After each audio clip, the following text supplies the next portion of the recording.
Right, now, what am I even looking at here? I mean, this is the sort of thing that shouldn't exist, isn't it, really? I mean, okay, let's jump straight in here. This journalist is apparently non-binary, race, queer, gender, capitalist, male feminist. So these self-nominated knighthoods certainly seem impressive before we even start on this pathetic tweet. So let's read it out for those that might be hard of reading.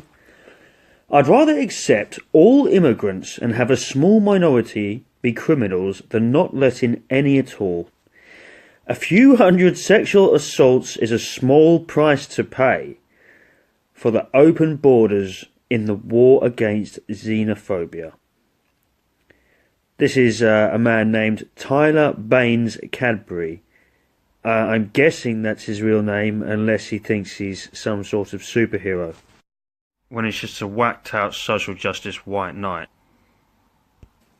But it's safe to say what he is a complete moron. So what is he suggesting now? Now these are the same people that think that if you breathe too heavily, you're a rapist. So are you suggesting that a little bit of rape is okay? When you get so upset about people, you know, rejecting sex from someone they don't find attractive, or misplacing pronouns, or some sort of ridiculousness. You'll cry under mental rape and then undermine physical rape, saying it's a small price to pay. Oh no, a little bit of rape's alright, doesn't hurt anyone, you know. Oh, who are affecting at the end of it all? What are you saying? You're an absolute melon. There's no xenophobia to be found here. Worrying about the amount of people in your country is not the same as xenophobia. There's not enough cake to go around, you daft bean. What is it you're trying to suggest? That we just open up the borders? Let's do that. Okay, let's see how long our economy can withstand it. You absolute bean sprout. People like this do exist. This is the problem. And kids do have people like this on their Twitter for some reason, and you just think, wow, it can't get any worse than this. Surely it can't. But you'd be wrong. BBC, or Britain's bullshit comment, was trending, is it discriminatory to refuse to date a trans woman?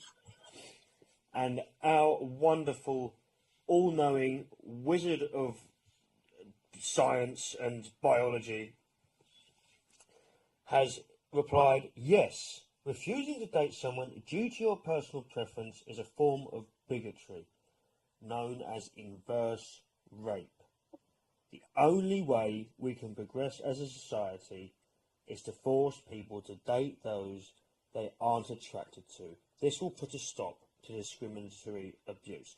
How about we get you a great, big, obese, 26-stone American woman who's never got out of bed, and we'll see how you fancy that. We'll see how you like it. What you're saying is complete fascism, you absolute drip. You're below a drip. You're a melt. You're definitely degrees below that drip.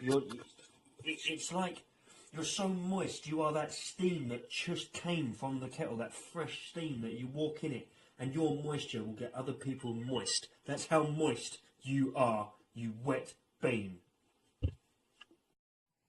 I mean, it doesn't even make sense as a standard for rape. By this principle, I can walk up to anyone, and just have sex with them. And then it's not rape. What are you... You're super sensitive to the word rape, but you're in the same breath saying, basically, right, I'm going to ring up CNN and I can say that I want to have sex with the anchor woman, and if she says no, having never seen me, I can accuse her of bigotry. You don't make sense. You run in a circle, which you just always headbutt a wall at the end of it. What are you talking about? It all comes down to your preference, doesn't it? So you're saying people should be forced to accept people's gender, but why? You're saying it's your choice what your biology is, but it's not our choice who we physically have sex with. What are you saying? So apparently, not letting people dictate to you that they can sleep with you, you are somehow bigoted. So that would make every attractive woman in the world who has to deal with every hungry bloke in the world the most bigoted bitch on the planet. And I'd like to see that this Cadbury fellow put his money where his mouth is and go and marry an 80-year-old. Let's see him do it. You're talking dribble. You're dribbling all the way down your chin. It's dripping onto your chest, and you're just letting it just make a mess, mate. Because that's what I'm seeing and hearing is pure, unadulterated, solid, moist dribble. And if you're saying our personal preference shouldn't be taken seriously, then your preference shouldn't be taken seriously. You're saying everyone has to take into account your identity as a transgender person. So be it if that's what you're going to say, but then you're saying our identity, who we want to interact with, isn't our choice. So everything's all right as long as it doesn't apply to you. Have a word.